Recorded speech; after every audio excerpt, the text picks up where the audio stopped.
ইনজুরির এক নিষ্ঠুর মুহূর্ত, মাঠ ছাড়তে হলো এস্তেভাও উইলিয়ানকে।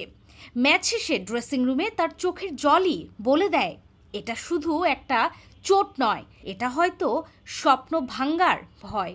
হ্যামস্ট্রিং ইনজুরি যা ছিটকে দিতে পারে তাকে বিশ্বকাপ থেকে, স্কোয়াড থেকে।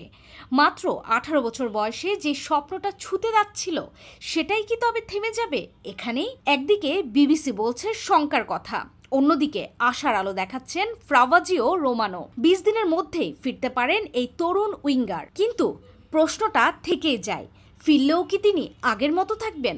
কারণ সময়টা তার বিরুদ্ধে। 18 মে স্কোয়াড ঘোষণা করবেন কার্লো আনচেলত্তি। এত অল্প সময়ে কি ফিটনেস প্রমাণ করা সম্ভব? স্বপ্ন, সময় আর শরীর, তিনটার সঙ্গে এখন লড়াই করছে এক তরুণ প্রতিভা। বিশ্বকাপ কি তার জন্য অপেক্ষা করবে, নাকি থেমে যাবে এক সুন্দর গল্পের শুরুতেই? ল্যাটিন বাংলা।